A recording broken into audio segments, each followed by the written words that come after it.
Што уживаш да правиш на Божик? Јас уживам да правам снешко.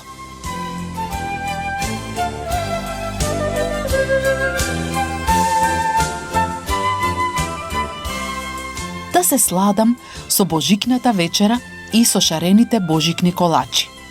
А најмногу од се да ги отварам божикните подароци. Овие работи носат многу радост, но најчесто радоста не трае. Снешкото се топи, вкусната храна се изедува, а подароците можат да остарат или да се скршат. Знаеш ли дека е можно да имаш радост што трае цела година? Еве како. Во Божјата книга Библијата читаме за еден човек по име Исаија.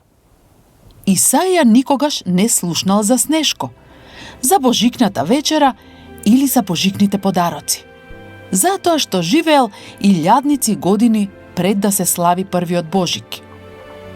Како еден од советниците на неговиот цар, работата на Исаија била да го советува царот и да му помогне да донесува правилни одлуки. Еден ден се случи нешто што го преплаши Исаија. Тој виде еден друг цар, најважниот цар во вселената, како седи на неговиот престол на небото. Тоа не беше сон. Бог му го покажа ова додека тој беше буден. Слушна гласови кои зборуваа за тоа колку е овој цар совршен, моќен и неверојатен. Исаја и претходно се среќевал со цареви, но овој цар беше различен од кој било друг. Исаја го виде царот Исус, царот и создателот на вселената и се што е во неа.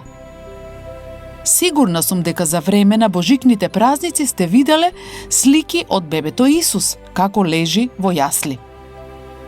Тоа е истиот Исус кој Исаја го видел како цар. Знам дека е тешко да се разбере, но Исус бил жив долго време пред првиот Божик. Тој од секогаш бил жив на небото, каде што има совршена радост. Исус е совршен Божи син.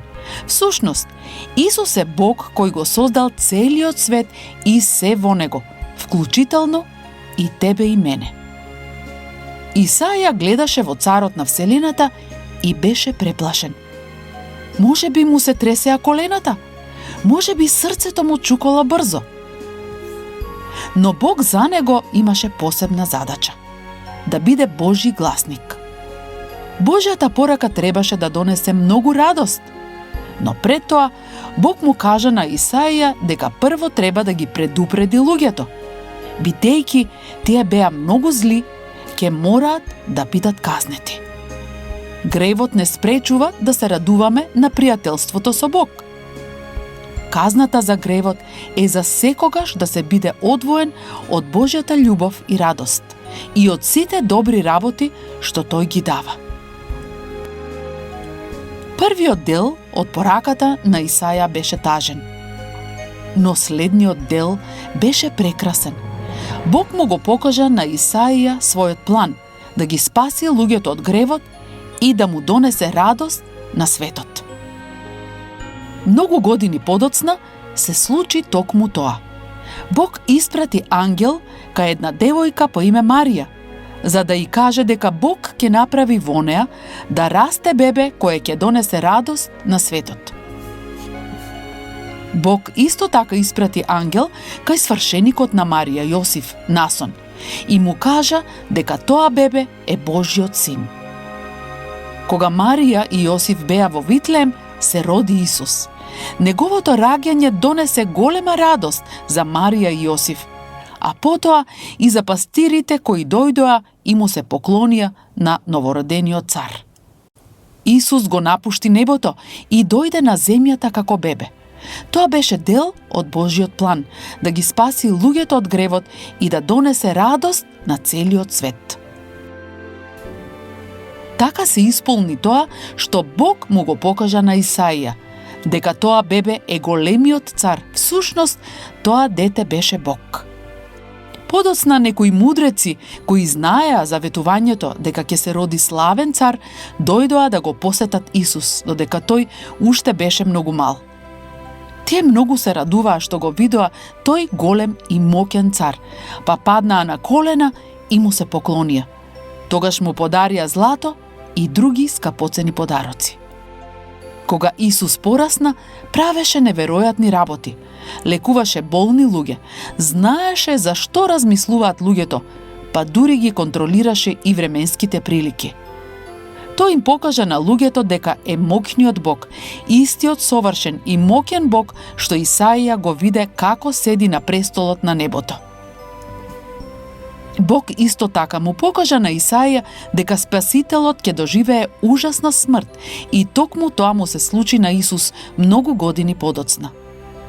Ајде да слушнеме што напишал Исаија во Библијата. А тој беше изнаранет за нашите гревови и мачен заради нашите беззаконија.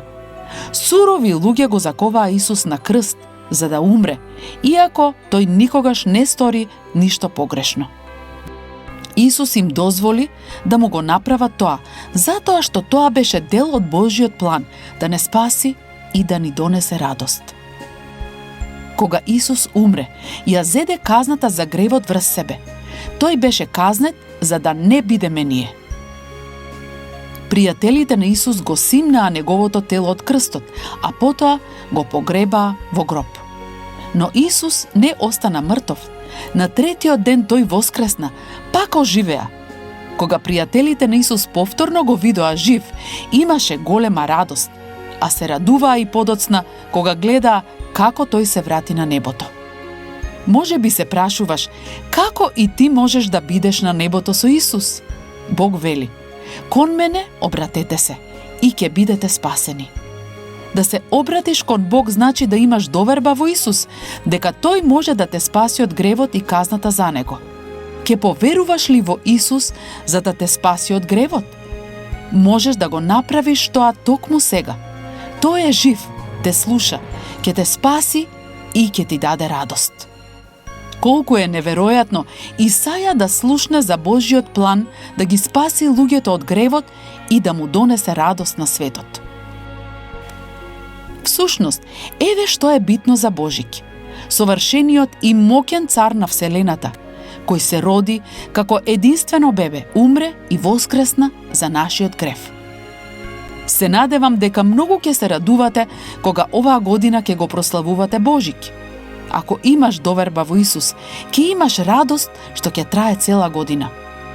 Вистина, можно е да се случуваат тажни и тешки работи, но ти ќе ја имаш радоста дека ти е простен гревот, радоста што ќе знаеш дека овој лош свет не е се што постои.